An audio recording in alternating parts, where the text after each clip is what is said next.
trials develop spiritual character.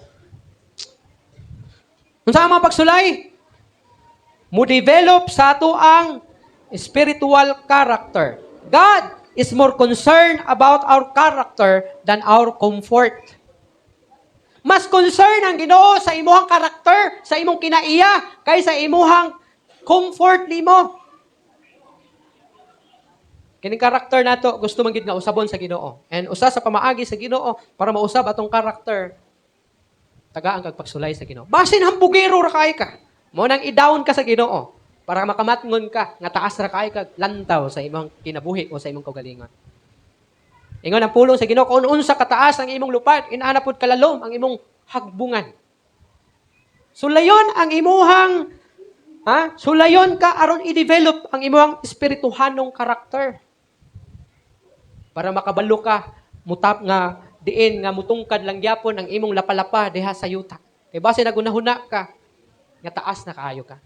Base nagunahuna ka nga maalamon kayo ka nga di na ka maminaw og mga tambag kadto sa uban. Parihaon ka ni Nebukadnezar. Si Nebukadnezar ang usa ka tawo nga nagtuo nga hilabihan ka maalamon gidawon siya sa Ginoo. And even niinom siya sa mga yamog diha sa sagbot. Tungod kay gikuhaan siya sa kahibalo sa Ginoo. Kay natuo siya nga hilabihan niya ka powerful ug hilabihan ka maalamon. Mao nay isa sa buhaton sa Ginoo. Trials produce patience. Basin mapahitason kay ka, basin wala kay pailob. Basin dili ka mapailubon. Manang sulayon ka sa Ginoo para kabalo ka magpailob. Humility, basin dili ka mapaupsanon. Mapailubon, mapaupsanon. Kanang mapailubon, kanang kumagiskutag time, muna siya. Di ka kapaabot, di ka kapailob. Humility, di ka kabalo magpaubos. Kadungog lang ka og istorya gamay, mo tingkag dayon imong dunggan. Ha? Muinit dayon imong dunggan og imuhang kuan. Tilaok siguro. No? Kay mangita og gubot. Dependence upon God. Basin wala nakagasalig sa Ginoo. Basin nagsalig ka na lang sa imuhang kaugalingon. Nagsalig ka nga nakay kwarta, nagsalig ka nga edukado ka, nagsalig ka nga aduna na kay trabaho nga nindot, wa nakagaampon sa Ginoo, wa ka nagasimba sa Ginoo, wa ka nagaalagad sa Ginoo kay nagsalig ka naa na sa imo ang tanan. Hayag kumpiyansa, kay sulayon ka sa Ginoo para mahinumdum ka sa iya. Mahinumdum kang muampo sa iya. Mahinumdum ka nga ang Ginoo day tag-iya sa tanan nga anaan nimo karon. Mahinumdum ka nga ang Ginoo day naghatag sa imo og nindot na trabaho. Spiritual maturity. Basin gisulay ka sa Ginoo para mulig-on ka. Muhingkod ang imong espirituhanon nga bahin. Kay dili ka makaingon nga lig-on kaayo ko. Grabe ko kalig-on sa ako ang relasyon dia sa Ginoo kung hayahay ka. Mahibaluan kung lig-on ba jud ka kung moabot kanimo ang pagsulay. Kay kung moabot gani kanimo ang mga pagsulay, unya mobiya ka sa Ginoo, pasabot ana huyang gid ay ang imong pagtuo sa Ginoo. Kung moabot gani ang mga pagsulay ug di ka na mga lagad sa Ginoo, huyang ang imong pagtuo. Wala to nakagamot. Wala to siya nakagamot. Kay kung nakagamot to dito basta-basta malukat nga klase nga pagtuo diya sa Ginoo. Many lessons can only be learned through hardships. No? Adunay daghan na mga lessons pagtulon-an nga atong makatunan diha lamang sa kalisod nga atong masinati. Ano man? Kay kung di ka makasinati og kalisod, for example, daghang kag kwarta, wala ka kasinati og kalisod. Pero kung wala kay kwarta, kung makakwarta ka, makakatun ka unsaon pagtipid. Kay lisod man, mangita og kwarta. Kung daghang kag kwarta, onya tungod kay nagsalig ka nga daghang kag kwarta, gasto diha, Shopee diri, Lazada, napagyoy carousel, napagyoy sa pagyon. Ha? Napagyoy kining Facebook market. Tanan na lang, napay order silingan. Mga online sellers, tanan na lang, kay daghang kwarta siguro. Pero kung wala kay kwarta, ug lisod ang imong kinabuhi, nga important, may balaan nimo unsa ka importante ang kwarta. Ano man? Kabalo na ka magtipid.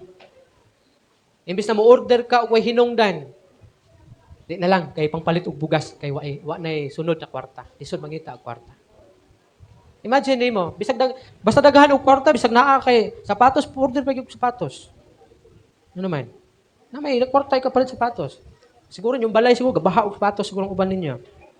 Isa ra man unta, duha ra man untang lapa-lapa. Ha? Mga sanina. Sige order sanina, among sanina sa balay kay tipunog na. Ha? Si Carla sige mag-order og sanina. Uban wa na suot. Napagay panghatag. Sabagay panghatag manginutong uban adto, panghatag sa pastor's appreciation. Ang pagtawad naghatag sa nina sa balay. No? Pero kung daghang ka kwarta, hindi balik kaya no, masig order. Order pagkaon, sa nina po, gadgets po. No? Sa unsa lang makitaan sa Facebook, nagsigang mata, uy, magnindot. Add to cart dayon, and then check out. Ha? Pero kung lisod ang panginabuhi, makakaton ka unsaon sa pagtipid. Instead pang palit unta nimo og sandal, mingon na lang ka, pangbugas te, pang-alawan sa mga bata. Ha? Nung daghan tang makatunan sa mga pagsulay nga atong masinati sa kinabuhi. Makakatun ka unsaon sa pag-ampo, saon pagtawag sa Ginoo. Kasi diha nga way pagsulay, di makakabalo mo ampo sa Ginoo. Pero kung maabot kanimo ang pagsulay, makakatun ka sa pag-pray sa Ginoo. Makakatun ka sa pag-worship sa Ginoo. Ha? Kay kung walay mga pagsulay, sige ra man kag scroll anang Shopee. Ha? Kay mangita og orderonon. A tree growing in a greenhouse may look healthy, but without strong winds, it develop weak roots. Kanang usa ka kahoy nga dili maigo og hangin, tan-aw nimo murag strong kayo siya. Pero actually, kana nga kahoy huyang. Ano man? Wa man siya maanad sa unos nga moigo sa iya. So lutaw ang iyahang gamot niya, o kay lutaw man ang iyang gamot niya, kung moabot man ang unos, may posibilidad na malukat siya. Unlike atong mga anad sa unos, ang kahoy, ang iyang gamot, mas mutidlom pa siya ngadto sa pinakalalom, kay kabalo siya, nga ginatayog siya sa hangin. Ngunang atong fight diya sa Ginoo, di ta makaingon nga lig-on ta kung walay mga pagsulay. Dito ra ka makaingon nga lig-on ka kung human ka makalampos o makabarog nga lig-on sa mga pagsulay. Trees exposed to storms develop deeper roots and greater strength. Ingon usab ni ana kita na mga Kristohanon. Trials deepen our spiritual roots. Lalom ang ato ang gamot sa pagtuo kung kita pagasulay.